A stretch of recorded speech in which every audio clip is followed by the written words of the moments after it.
तो हमने कई श्लोकों को पढ़ा और आप कई दिन से सुन रहे हैं चैतन्य चरितामृत को। और ये चैतन्य चरितामृत का 14वां अध्याय है और 14वें अध्याय के जो सारे अंतिम श्लोक हैं उनमें इस अध्याय का मानो सार प्रस्तुत किया जा रहा है। और कृष्णदास कविराज ने चैतन्य चरितामृत हमें प्रदान करके सर्वोच्च उपकार किया है। और चैतन्य चरितामृत का प्रकट स्थान ये वृंदावन है जहाँ हम सब निवास कर रहे हैं। तो जब ये चैतन्य चरितामृत की चर्चा हो रही थी चैतन्य महाप्रभु के चरित्र की, तो वृंदावन के जो भक्त थे कृष्ण लीला श्रवण से ज्यादा चैतन्य लीला श्रवण के लिए उनका अनुराग था। तो गोविंद देव मंदिर में हरिदास पंडित जो महाप्रभु के महान भक्त थे और गोविंद देव मंदिर के इंचार्ज थे, वो प्रतिदिन चैतन्य भागवत से महाप्रभु की लीला सुनाया करते थे। लेकिन जब चैतन्य महाभागवत श्रवण करके संपन्न हुआ तो भक्तों ने कहा आगे का भी हमें श्रवण करना है। तब उन्होंने कहा अरे आगे की लीला तो महाप्रभु की जगन्नाथपुरी की परवर्ती लीलाएं हैं, उनको तो एक ही व्यक्ति अच्छे से जानता है, वो कृष्णदास कविराज है जिन्होंने रघुनाथ दास गोस्वामी से सुना है। और रघुनाथ गोस्वामी के कंठ का जो रत्न है वो चैतन्य लीला है। तो कृष्णदास कविराज को जब सबने निवेदन किया तो कृष्णदास कविराज ने मदन मोहन की कृपा से ये चैतन्य चरितामृत की रचना की। और चैतन्य चरितामृत इतना साइंटिफिक ग्रंथ है, मतलब हमारे सारे गौड़िया सिद्धांत का जो सार है वो चैतन्य चरितामृत में प्रस्तुत किया है। तो ऐसा चैतन्य चरितामृत समझना सरल नहीं है, लेकिन कैसे समझा जा सकता है? श्री चैतन्य प्रसादेन, ये जो 14वां अध्याय हम चर्चा कर रहे हैं इसका पहला श्लोक यही है। यदि किसी व्यक्ति के ऊपर चैतन्य महाप्रभु की कृपा होती है तो वो व्यक्ति सरलता से चैतन्य लीला को समझ सकता है। और केवल चैतन्य लीला को ही नहीं बल्कि कृष्ण को और वृंदावन ब्रज भूमि जो वृंदावन है उसको समझने की योग्यता व्यक्ति को आ जाती है। तो ऐसे चैतन्य महाप्रभु की कृपा से जो कठिन से कठिन कार्य है वो सरल हो जाता है और जो कठिन से कठिन सिद्धांत है वो भी सरलता से हमें समझ में आने लगते हैं। तो यदि आप ये 4वें अध्याय को देखेंगे तो इसमें 2 श्लोक समझाए हैं कृष्णदास कविराज ने। और इन दोनों श्लोकों का उद्देश्य है भगवान के जो चैतन्य महाप्रभु के अंतरंग जो कारण है, 3 जो कारण है प्रकट होने के, उसको बड़ा विस्तार से समझाया है। और आज के श्लोक में उसी की चर्चा कृष्णदास कविराज करते हैं। बल्कि 4था जो श्लोक था इससे पूर्व, उस श्लोक में भगवान के बहिरंग कारण को उन्होंने समझाया था। 4th श्लोकेर अर्थ यही कैलसार, नाम प्रेम प्रचारिते यही अवतार। तो बाह्य कारण उन्होंने वर्णन किया था कि नाम प्रेम का प्रचार करने के लिए चैतन्य महाप्रभु आए थे। लेकिन 5वें और 6ठे श्लोक में भगवान के अंतरंग कारणों को वो एक्सप्लेन करते हैं या समझाते हैं कृष्णदास कविराज। अब सोचिए कृष्णदास कविराज कितना समझा रहे हैं। मतलब ये सब जो चर्चा हो रही है शुरुआत से लेकर अभी 4वें अध्याय तक, इसमें केवल एक ही बात हो रही है कि कृष्ण मन में क्या सोच रहे हैं। अभी देखिए कृष्ण भक्त का मन नहीं जान पाते, लेकिन भक्त इतना शक्ति संपन्न होता है कि भगवान के मन में क्या चल रहा है वो समझने की योग्यता उसके पास है। इसलिए कहते हैं कि जो भगवत गीता है वो भगवान की वाणी है, भागवतम भगवान के कार्यकलाप है, और चैतन्य चरितामृत क्या है? भगवान का मनोभाव है कि भगवान के मन में क्या चल रहा है। तो ऐसी योग्यता कृष्णदास कविराज जैसे भक्तों के हृदय में है कि जो भक्त के भगवान के मन को पढ़ सकते हैं। और हमारे रूप गोस्वामी भी पढ़ते हैं, हाँ, श्री चैतन्य मनोभीष्टम स्थापितम येन भूतले। चैतन्य महाप्रभु के मन की बात को भूतल पर स्थापित करते हैं। तो ऐसा ये जो मनोभाव है वो चैतन्य चरितामृत है। तो आज हम इसी की चर्चा करेंगे कि चैतन्य महाप्रभु के जो 3 अंतरंग कारण हैं, जो इस अध्याय में और अंत में कृष्ण उस पर जोर देते हैं। और कृष्ण कहते हैं कि मुझे अभी प्रकट होना होगा, क्योंकि मुझे इन 3 इच्छाओं की पूर्ति करनी है। तो अब कई दिनों से इन 3 इच्छाओं को सुनते आए हैं। तो इसको समझने के लिए सबसे पहले हमें थोड़ा पीछे जाना होगा, हाँ, कि कृष्ण क्या है, गौर तत्व क्या है और कृष्ण तत्व क्या है। तो कृष्ण तत्व क्या है कि ब्रज लीला में 2 व्यक्तित्व हैं। एक है स्वयं रूप रसराज कृष्ण, एक है कृष्ण, और दूसरा है चैतन्य चरितामृत में कृष्णदास कविराज कहते हैं मदनाख्य महाभावमयी श्रीमती राधा रानी। तो द्वापर युग में भगवत लीला में भगवान और उनकी जो अंतरंगा शक्ति है श्रीमती राधा रानी प्रकट होती हैं। लेकिन गौर लीला में ऐसा नहीं है। कृष्णदास कविराज कहते हैं हैया एकीभूत, मतलब वो जो दोनों थे अभी गौर लीला में एक हो गए हैं। राधा कृष्ण मिलित तनु, राधा कृष्ण नाही अन्य, श्री कृष्ण चैतन्य राधा कृष्ण नाही अन्य। जो श्री कृष्ण चैतन्य एक है वो वास्तव में 2 एक साथ होकर एक बने हैं। तो ऐसे चैतन्य लीला और कृष्ण लीला में रूप गोस्वामी कहते हैं कोई अंतर नहीं है। तो भगवान के अंतरंग कारणों को समझना है। चैतन्य महाप्रभु क्यों प्रकट हो गए, उससे पहले ये समझना होगा कि कृष्ण क्यों प्रकट हो गए थे। तो उसका वर्णन करते हुए कृष्णदास कविराज इन श्लोकों में कहते हैं कि कृष्ण लीला के भी ऐसे अंतरंग और बहिरंग कारण हैं। तो वो कहते हैं कृष्ण के गौण कारण क्या है प्रकट होने के, जिसको अनुषंग कारण भी कहते हैं। तो कहते बाह्य कारण है कृष्ण के प्रकट होने का पृथ्वी का भार हरण करना या आसुरों का संहार करना। ये कृष्ण के बाह्य कारण है प्रकट होने का। तो जब कृष्ण इस जगत में अवतरित होने वाले थे, तो कृष्ण जब अवतरित होते हर युग में अवतरित नहीं होते। कृष्ण ब्रह्मा के एक दिन में ही अवतरित होते हैं। लेकिन कृष्ण जब वृंदावन में अवतरित होने वाले थे उसी समय जो इस जगत का भार हरण करने का जो कार्य है, जो विष्णु के द्वारा भगवान करते हैं, वो कार्य भी भगवान को करना था। और भगवान कृष्ण जब प्रकट हुए तो वो कार्य करने के लिए तत्पर हो जाते हैं। तो कृष्णदास कविराज कहते हैं कि कृष्ण के प्रकट होने का बाह्य कारण है आसुरों का वध, और उनका अंतरंग कारण क्या है, प्रेम रस निर्याते करिते आस्वादन राग मार्ग भक्ति लोके करिते प्रचारन। कृष्ण के अंतरंग कारण है प्रकट होने का कि भगवान जो माधुर्य रस है उसका आस्वादन करना चाहते थे। और साथ ही साथ ये जो राग मार्ग की भक्ति है, वैकुंठ की भक्ति तो बाकी सब अवतारों में प्रकट होती है, लेकिन जब कृष्ण द्वापर युग में आए तो राग मार्ग की जो भक्ति है उसका जो स्तर है सबको दिखाना चाहते थे। और उसका प्रचार करने के लिए भगवान कृष्ण प्रकट हुए थे। एक तो सारे ये जो रस है, शांत दास्य सत्य वात्सल्य माधुर्य, उन रसों का आस्वादन करना था। और दूसरा था राग मार्ग भक्ति का जो स्तर है वो सब जगत को दिखाना था, इसलिए कृष्ण प्रकट हुए थे। तो क्यों राग मार्ग इतना महत्वपूर्ण है?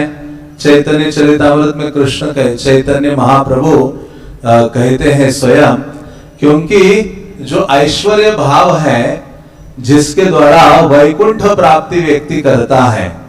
तो ऐसे ऐश्वर्य ज्ञान के द्वारा भगवान को वश में नहीं किया जा सकता, और ऐसे ऐश्वर्य भाव के द्वारा भगवान को अपने अधीन नहीं किया जा सकता। तो इसी कारण से कृष्ण कहते हैं कि मुझे ऐश्वर्य भाव में लोग क्या करते हैं, मुझे हमारे ईश्वर माने अपना के हीन, मुझे परम भगवान मानते हैं, स्वयं को बहुत हीन दीन मानते हैं। तारे प्रेम वश आमी ना है अधीन, उनके प्रेम या भक्ति के द्वारा मैं ना तो वश में होता हूं ना उनके अधीन होता हूं। तो भगवान ऐसे ऐश्वर्य भक्ति के द्वारा ज्यादा आनंद अनुभव नहीं करते। तो इसी कारण से भगवान कहते हैं मैं तो केवल शुद्ध प्रेम के द्वारा ही वशीभूत होता हूं, कंट्रोल में आ जाता हूं। इसलिए कहते हैं मैं आनंदित होता हूं जब कोई व्यक्ति मोर पुत्र मोर सखा मोर प्राणपति यही भावे जय मोरे करे शुद्ध भक्ति। हाँ, यदि कोई मुझे अपना पुत्र मानता है, सखा मानता है, पति मानता है, इस भावना से मेरी भक्ति करता है, इस रसों के द्वारा मुझसे आदान प्रदान करता है, हाँ, तो क्या होता हो, सही भावे है आमी तहारा अधीन। ऐसे ही भावना के द्वारा मैं केवल उनके अधीन होता हूं और उसके द्वारा मैं वशीभूत होता हूं। तो कृष्ण कहते हैं वात्सल्य रस के द्वारा, सख्य रस के द्वारा, माधुर्य रस के द्वारा मेरा जो भक्त है मुझे मेरे अधीन करता है, वश में करता है, तो मैं आनंद अनुभव करता हूं। तो इसलिए भगवान कहते हैं माता मोरे पुत्र भावे करे न बंधन, आति ही न ज्ञान करे लालन पालन। भगवान कहते हैं कि इसमें मुझे आनंद आता है जब माता यशोदा मुझे बांधती हैं, डांटती हैं, फटकारती हैं, या मैं मुझे सोचती है कि ये तो अज्ञानी है, मिट्टी खा रहा है। हाँ, तो इस प्रकार से मेरा लालन पालन करती है। और मेरे जो सखागण है मेरे कंधे पर जब चढ़ते हैं तो मैं आनंदित हो जाता हूं। प्रिया यदि मान करी करय भरसन, वेद स्तुति हैते हरे से ही मोर मन। भगवान को कितनी ही बड़ी बड़ी वेद उपनिषदों के द्वारा प्रार्थनाएं की जाए, भगवान उससे आनंदित नहीं होते। भगवान कहते ब्रज में ये जो मेरी गोपिकाज हैं, ब्रज बालाएं हैं, वो मुझे जब डांटती हैं, भर्त्सना करती है मेरी, हाँ, तो मुझे वेद स्तुति से भी ज्यादा आनंद अनुभव होता है। तो भगवान द्वापर में इसलिए आए क्योंकि ये जो रस है विशेष रूप से वात्सल्य, सख्य और माधुर्य, इसका आस्वादन करना था और जगत को दिखाना था कि इन रसों में जब कोई व्यक्ति मेरे साथ आदान प्रदान करता है तो वैसी भक्ति सर्वोच्च है, वो मुझे आनंद प्रदान करती है और उसके द्वारा मैं वश में होता हूं। तो इस प्रकार से भगवान कहते हैं हाँ, कि इसी कारण से ये जो भक्ति है वो वैकुंठ के लिए भी अज्ञात है। ऐसी भक्ति का आस्वादन करने के लिए मैं द्वापर युग में ब्रज में प्रकट हुआ था। और ब्रज में क्या है, परकिया भावे जहां ब्रजते प्रचार, वो कहते हैं परकिया रस से ब्रज में प्रमुख है। तो कृष्ण कहते हैं योग माया ने ये व्यवस्था की थी इस परकिया रस का आस्वादन करने के लिए, जिसमें गोपियों को भी पता नहीं था, भगवान कहते मुझे भी पता नहीं था। तो इस प्रकार से भगवान परकिया रस का आस्वादन करने के लिए या इस विशेष माधुर्य रस का आस्वादन करने के लिए द्वापर में वो प्रकट होते हैं। और वो कहते हैं क्योंकि ऐसा जो वृंदावन का ब्रज का निर्मल जो भक्ति है उसके द्वारा मैं आकर्षित हो जाता हूं। और ऐसे ब्रज भक्ति की जो लीलाएं हैं, द्वापर की वृंदावन की लीलाएं हैं, यदि कोई व्यक्ति उन लीलाओं को सुनता है तो कृष्ण कहते हैं मेरी वो तीव्रता से वो आकर्षित हो जाता है और मेरी सेवा में लगता है। तो इस प्रकार से कृष्णदास कविराज ये थोड़े कठिन सिद्धांत समझाते हैं।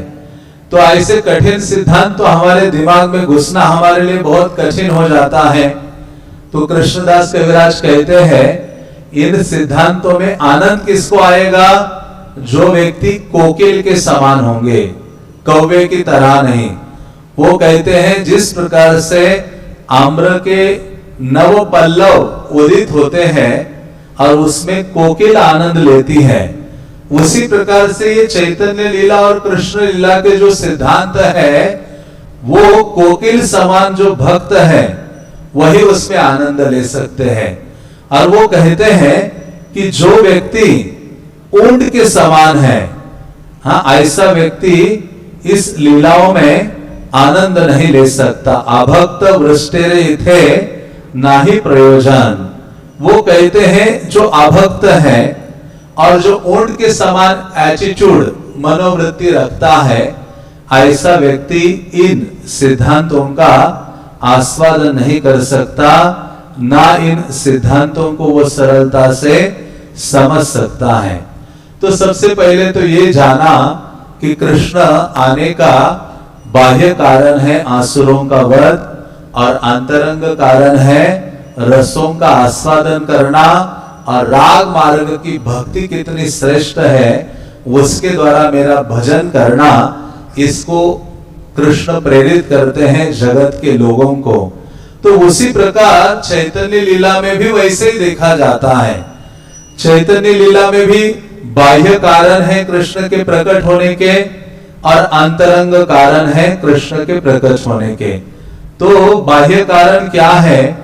बाह्य कारण है कि भगवान भक्त भाव धारण करके जगत में कृष्ण प्रेम का वितरण करना चाहते हैं।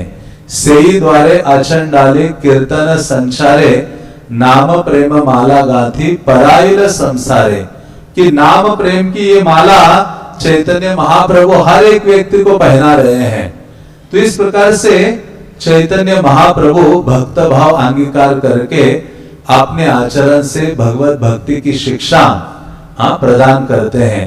तो जब कृष्णदास कविराज कहते हैं यही मत भक्त भाव अंगीकार करी आपनी आचरी भक्ति करेला प्रचार, कि कहते हैं कि चैतन्य महाप्रभु ने सोचा कि मैं भक्त का भाव अंगीकार करूंगा। तो यदि कोई पूछ सकता है कि कौन सा भक्त है जिसका भाव अंगीकार करेंगे कृष्ण, तो कहते ऐसे वैसे भक्त का भाव नहीं, हाँ, जो सारे भक्तों में सर्वश्रेष्ठ भक्त है उसी का भाव कृष्ण धारण करने वाले हैं। और वो सर्वश्रेष्ठ भक्त कौन है? राधा रानी है। राधा भाव अंगीकार करे, तो ऐसे कृष्ण सोचते हैं मैं राधा रानी का भाव अंगीकार करूंगा। क्योंकि राधा रानी का ही क्यों?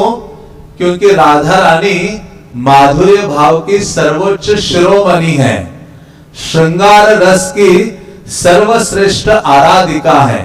इस कारण से कृष्ण राधा रानी का भाव धारण करना चाहते हैं, क्योंकि मधुर या माधुर्य रस तो स्वकीय में भी है और परकीय में भी है।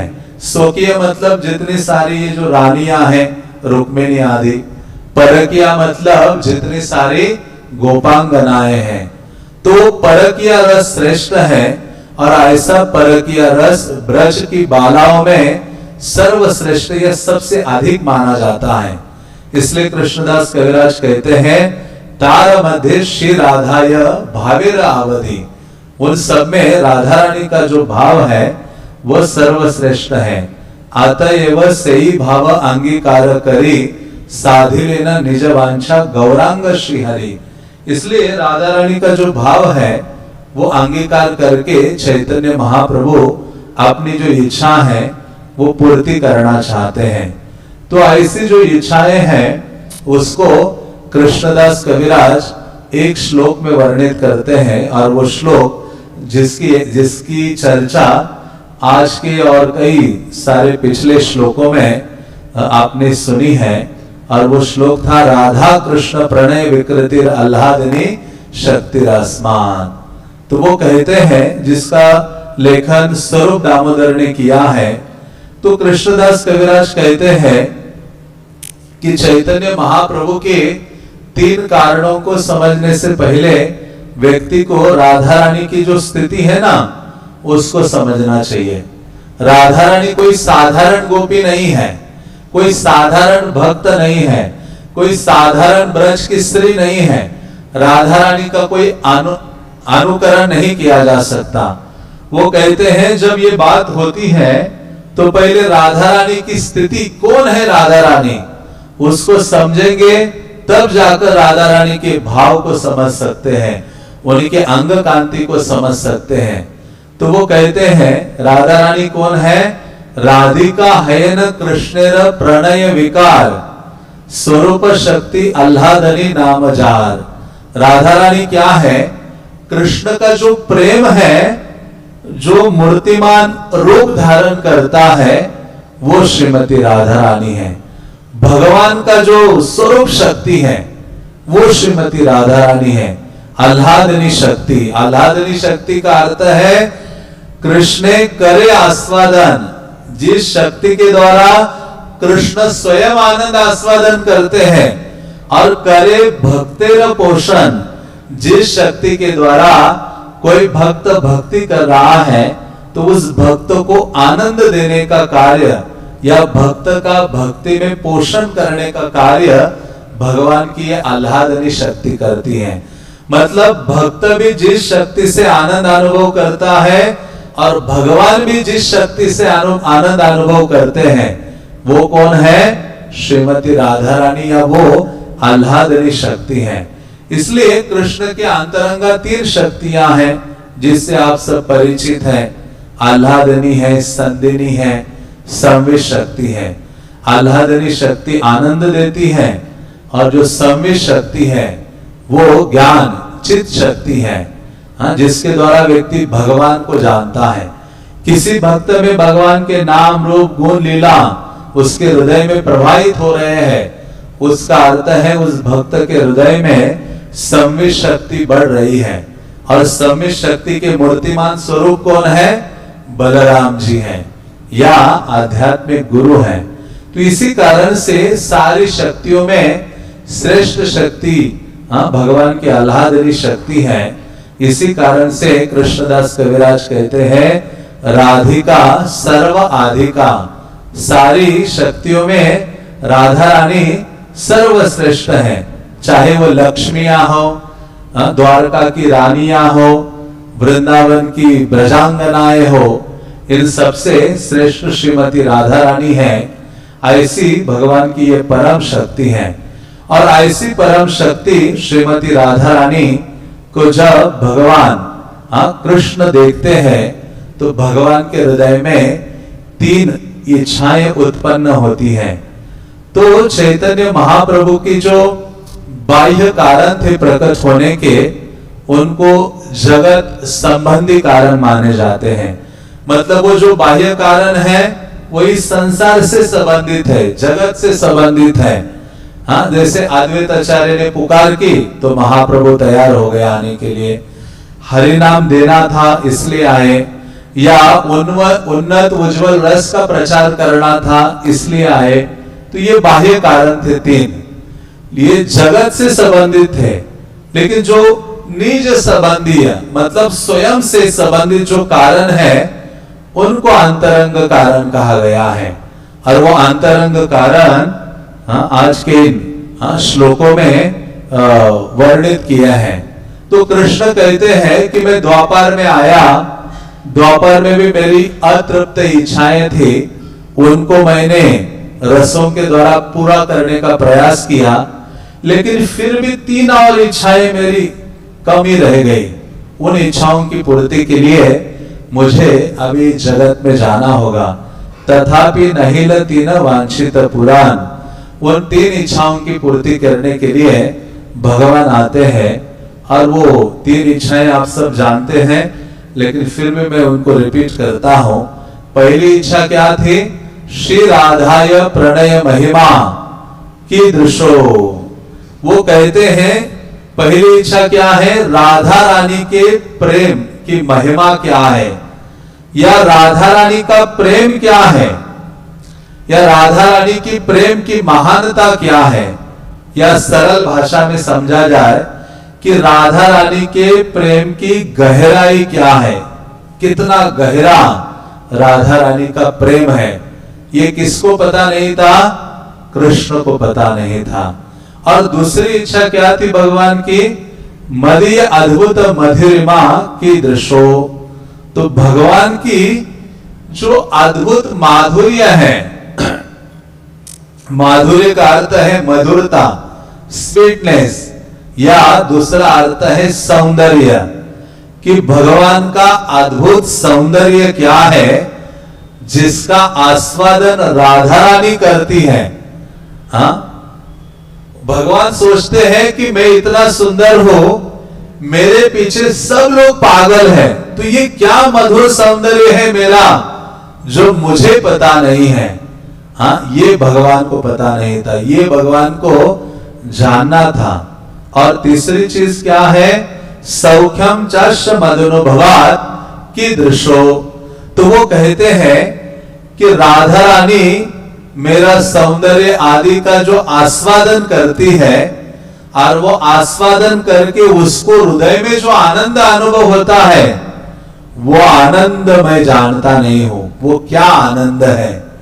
मतलब राधा रानी को गोविंद पाकर जो सुख मिलता है, वो सुख कृष्ण जानना चाहते थे।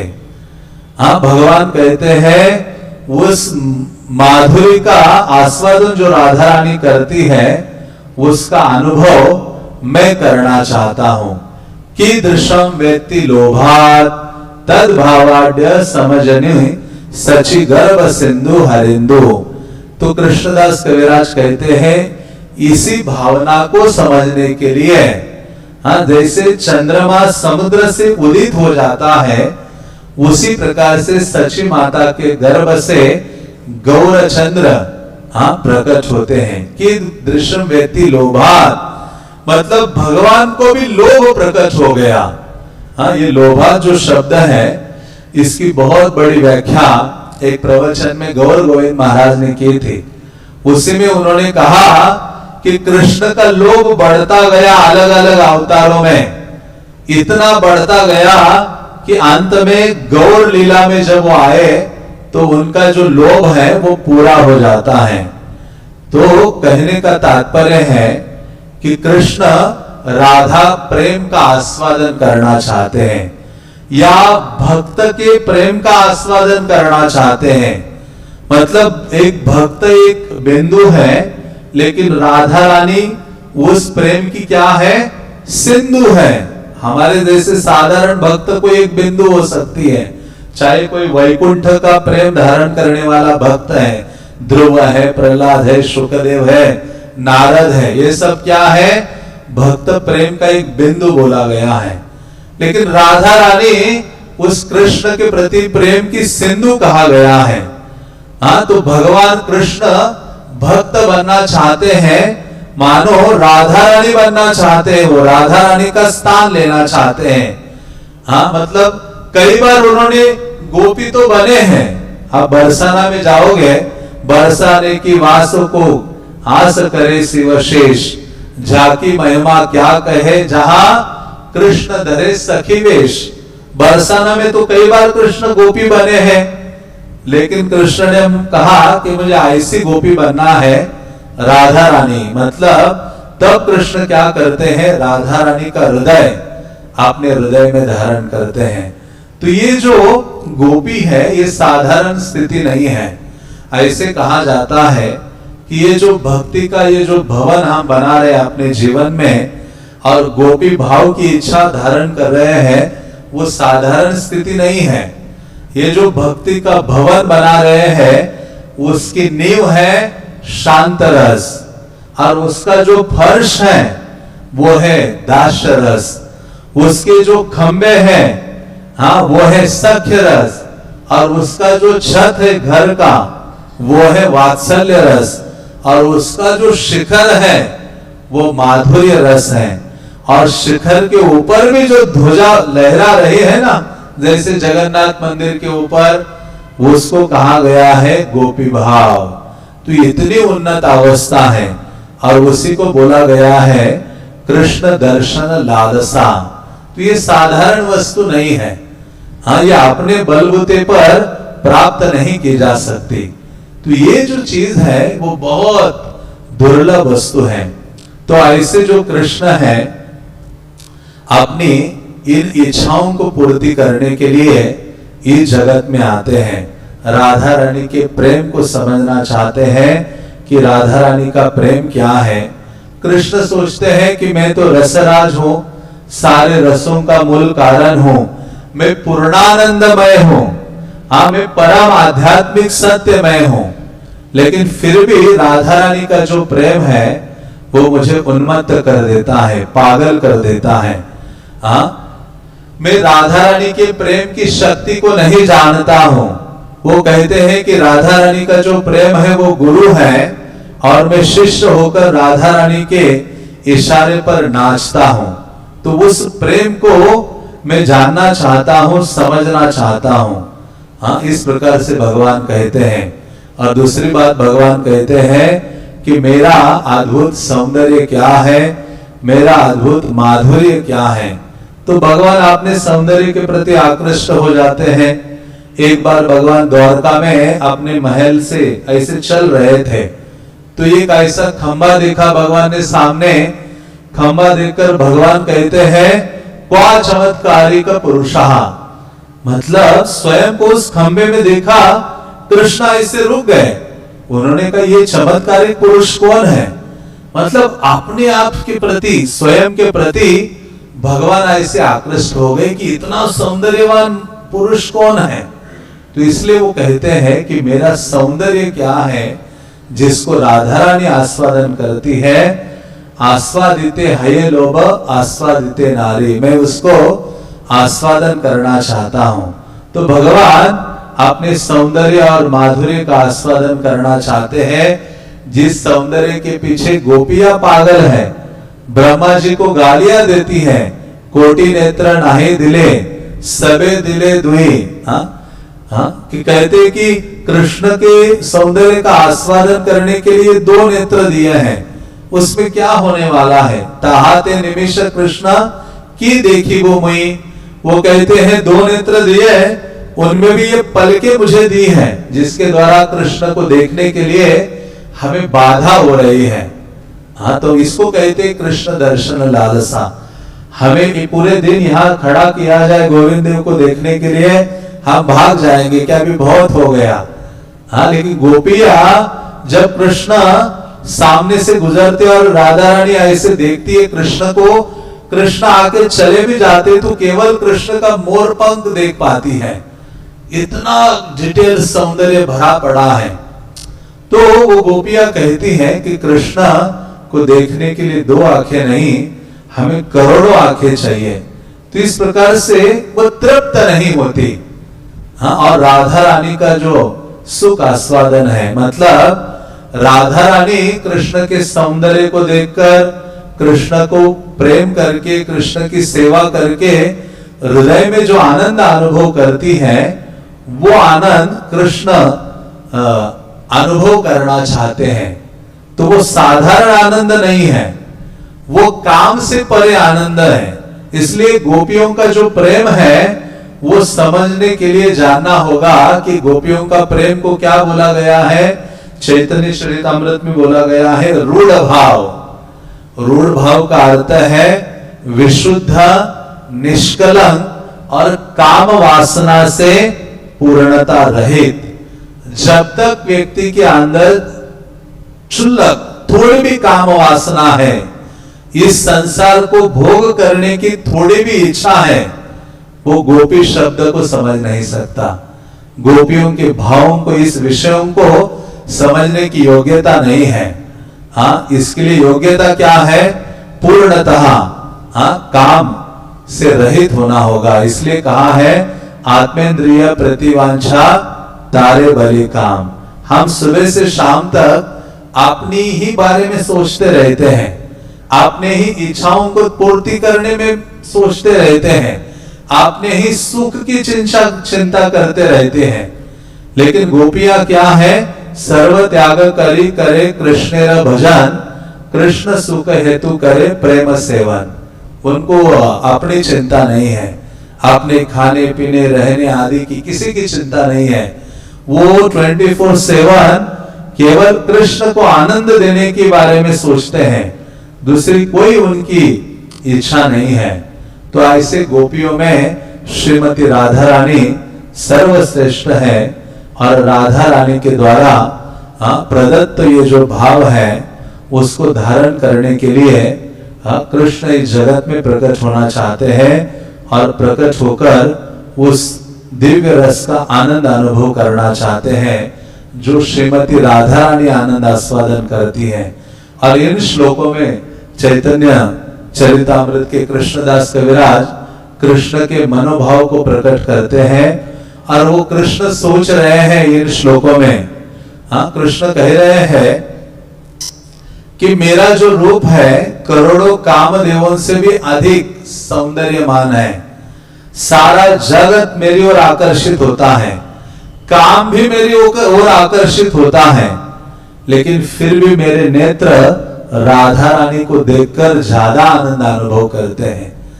भगवान कहते हैं मेरी बांसुरी के द्वारा तीनों लोग आकर्षित हो जाते हैं, लेकिन मेरे जो कान है ना, राधा रानी जब बोलती है वो शब्द सुनने के लिए ऐसे दौड़ते हैं, सुनना चाहते हैं।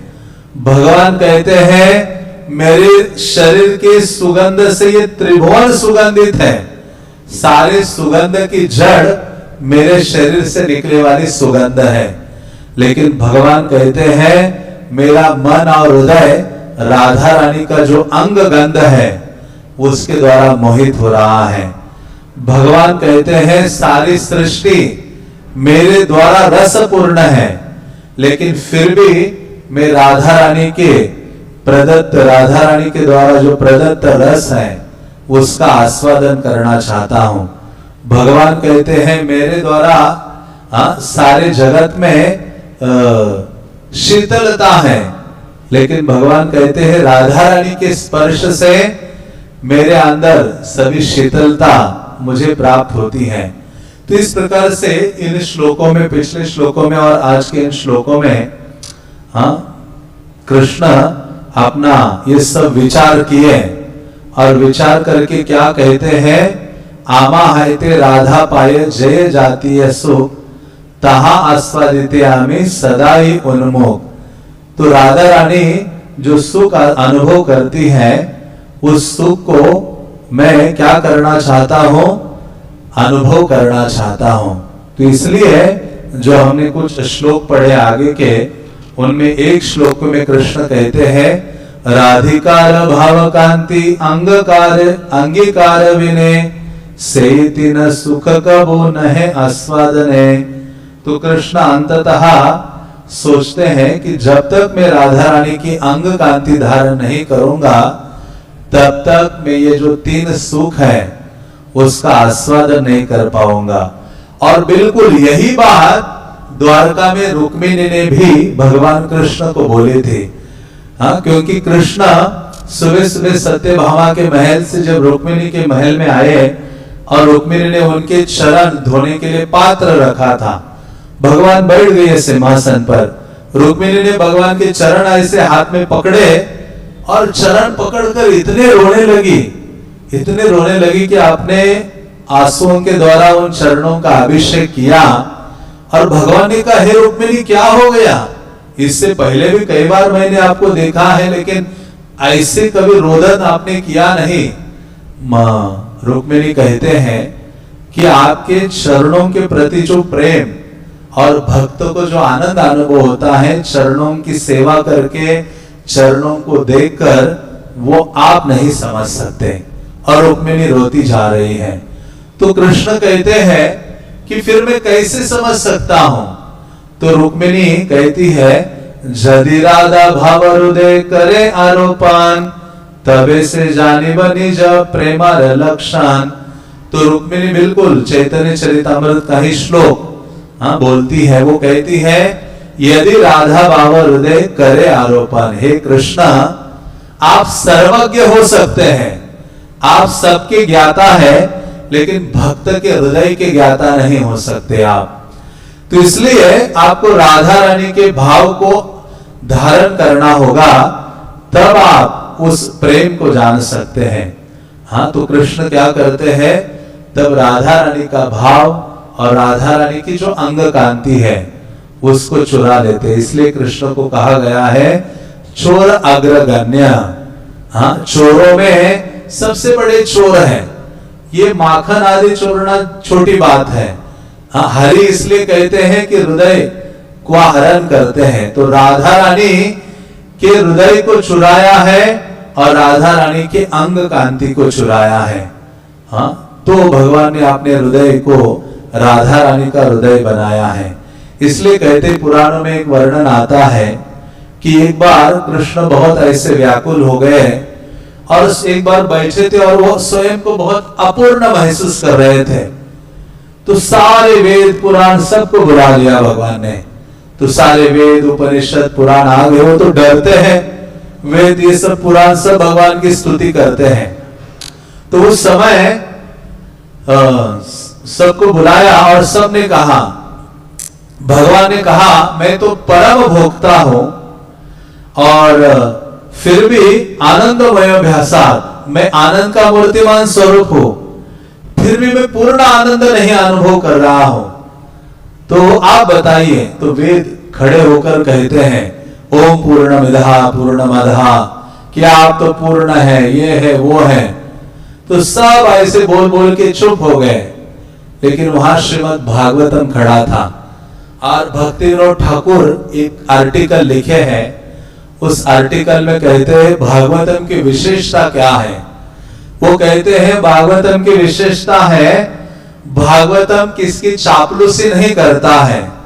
बाकी अन्य पुराण चापलूसी करेंगे, आपकी भौतिक इच्छाओं की पूर्ति के लिए अलग अलग साधन बताएंगे, लेकिन भागवत चापलूसी नहीं करेगा, आपके मुंह पर थप्पड़ मार के बोलेगा। हाँ, नग्न सत्य बोलेगा भागवतम। इसलिए भागवत पढ़ते तो आप देखिए कितनी गालियां दी हमारे लिए, मूढ़ कहा गया है, कितना मतलब कितनी चीजें कठिन कठिन शब्द यूज किया है हमें जगाने के लिए। तो भागवत कृष्ण खड़ा होकर कृष्ण को कहता है कि आप में सब कुछ है, आप आनंदमय हो, परम भोक्ता हो, आप सब कुछ जानने वाले हो सकते हैं, सौराट हो सकते हैं, लेकिन आप में एक कमी है। क्या कमी है आप? कि आपके प्रति भक्त के हृदय में जो प्रेम की भावना है वो आप हे कृष्ण आप वो नहीं जानते। बस हाँ, तब भगवान चुप होते हैं। भागवत कहता है कि आप परम नियंता है, परमेश्वर है, लेकिन श्रीमती राधा रानी परम ईश्वरी है, ऐसा बोलने लगता है। हाँ, तो वो कहते हैं कि आप ज्ञाता नहीं है। हाँ, तो आपको जानना है तो क्या? कृष्ण फिर गिड़गिड़ाते हैं। कृष्ण कहते हैं कि मुझे श्रीमती राधा रानी या भक्त के हृदय को जानना है तो क्या करना होगा, क्या उपाय है वो बताइए। तो भागवतम कहता है कि आपको क्या करना होगा, भक्त के धूलि से अपना अभिषेक करना होगा। ऐसे भागवतम कृष्ण को कहता है। तो तब जाकर आप भक्त का हृदय समझ सकते हैं। भक्त के हृदय में जो आपके लिए सेवा प्रेम समर्पण की भावना है तब जाके समझ सकते हैं। तो कृष्ण तब क्या करते हैं, इसलिए तो क्या करते हैं, राधा रानी के चरणों को लेकर अपने माथे पे रखते हैं। गीत गोविंद में जयदेव गोस्वामी ने इस कारण से उस लीला का वर्णन किया है। हाँ, इस कारण से किया है कि राधा रानी मतलब जो सर्वोच्च भक्त है उसके चरण धूलि से अभिषेक होगा, तब जाकर भक्ति के जो रहस्य है उसको समझ सकते हैं। तो इस प्रकार से श्रीमती राधा रानी के चरण धूलि से मानो भगवान अभिषेक करते हैं और तब जाकर भगवान के हृदय में वो भक्त का भाव, राधा रानी का भाव स्थिर हो जाता है। और भगवान क्या करते हैं, उस अभिषेक के द्वारा भगवान का हृदय, राधा रानी का हृदय कृष्ण के हृदय में आता है और उनकी जो अंग कांति है, बाह्य स्वरूप भी बदल जाता है। इसलिए जो काला चांद थे वो अभी क्या बन जाते हैं, गोरा चांद बन जाते हैं। श्री राधिकाश हृदय चौरम। गोरा चांद इसलिए भी बनते हैं क्योंकि कलियुगा के लोग सुवर्ण के प्रति बहुत आकृष्ट है, गोल्ड के प्रति, सोना इकट्ठा करने में लगे हैं, धन कमा रहे हैं, सोना इकट्ठा करने में लगे हैं। तो भगवान ने कहा चलो मैं अभी सोने के रूप में अवतरित होता हूं। चैतन्य महाप्रभु गोल्डन अवतार, हाँ, गौरचंद्र के रूप में अवतरित हो जाते हैं। तो इस प्रकार से इन अंतिम श्लोकों में भगवान का जो मनोभाव है वो प्रकट किया है कृष्णदास कविराज ने। और ये सारे सिद्धांत केवल एक बार में समझ में आने वाले नहीं हैं, इनको हजारों बार बार पढ़ना होगा और बार बार चर्चा करनी होगी। कृष्णदास कविराज कहते ये चैतन्य चरितामृत सरलता से समझ में नहीं आता। कोई पूछे कि चैतन्य चरितामृत को कैसे समझा जाए, तो कृष्णदास कविराज कहते हैं सुनिते से इसको बार बार सुनना होगा, तब जाकर ये चैतन्य चरितामृत का जो रहस्य है या चैतन्य चरितामृत समझ में आता है। और जितना हमारे हृदय में महाप्रभु का ये लीला चरित्र जाकर बैठेगा, उतनी ही मात्रा में राधा कृष्ण की जो लीलाएं हैं हमारे रूप में स्वयं स्फूर्ति हो जाएगी, हमें कोई और प्रयास करना नहीं पड़ेगा। इसलिए ये विधि हमें दी है गौर निताई की लीलाओं के प्रति आकर्षण जागृत करना, उनकी चर्चा करना, सुनना। तो राधा कृष्ण की ब्रज की लीलाएं हैं वो हमारे लिए बहुत सरल हो जाएगी। इसलिए प्रभुपाद ने जब जलदूत जहाज पर बैठ के जा रहे थे, तो जब जा रहे थे तो कह रहे थे कि मुझे गोपीनाथ, गोविंद देव, मदन मोहन, वृंदावन का वियोग हो रहा है, लेकिन मुझे अभी शांति मिल रही है। क्यों? क्योंकि मैं अभी जहाज पर चैतन्य चरितामृत पढ़ रहा हूं। तो इसलिए चैतन्य चरितामृत विशेष ग्रंथ है, गौड़िया सिद्धांत प्रदान किया गया है। और जो चीज महाप्रभु देने के लिए आए और जो चीज हम पाने के लिए इस आंदोलन में आए हैं वो चैतन्य चरितामृत में है। तो इसको हमें पढ़ना चाहिए, समझने का प्रयास करना चाहिए, हृदय में दीनहीन की भावना धारण करते हुए, चाहे एक बार समझ में ना आए, हजारों बार समझने का प्रयास करें तो भगवान कृपा करेंगे। और महाप्रभु की कृपा से क्या है, कठिन से कठिन कार्य सरल हो जाता है। और महाप्रभु की कृपा नहीं हुई तो सरल से सरल कार्य भी क्या होगा, उस व्यक्ति के लिए कठिन हो जाएगा। तो महाप्रभु की कृपा कैसे प्राप्त होती है? तृणादपि सुनीचेन तरोरपि सहिष्णुना अमानिना मानदेन कीर्तनीय सदा हरि। तो महाप्रभु की कृपा प्राप्त करनी है तो ये जो 4 गुण है इस श्लोक में जो वर्णित है, तृणादपि, वो हृदय में धारण करते हुए भक्ति का अभ्यास करना होगा। तब महाप्रभु का ये जो लीला चरित्र है हमें समझ में आएगा और हम उसको धारण कर पाएंगे। तो सार रूप में आज के इन श्लोकों में भगवान का मनोभाव और भगवान की जो लालसा है कि मुझे भक्त के रूप में प्रकट होना है, हाँ, वो प्रकट किया है। प्रभुपाद को कहा कि आपको क्या लालसा है, क्या बनना चाहिए व्यक्ति को। प्रभुपाद ने कहा कई लोग सोचते कि हमें भगवान बनना है। प्रभुपाद कहते हम भगवान नहीं, हमें भगवान से बढ़कर बनना है। हाँ, लंदन में लेक्चर दे रहे थे, प्रभुपाद कहते भगवान से बढ़कर हमें बनना है। और वो क्या बनना है? भगवान का भक्त बनना है। तो इस प्रकार से भक्त का जो स्तर है वो इतना उन्नत है कि भगवान भी भक्त बनना चाहते हैं, जो इन श्लोकों से स्थापित होता है। हरे कृष्णा कृष्णा कृष्णा हरे हरे, हरे राम राम राम हरे हरे। तो मैंने थोड़ा समय ज्यादा लिया।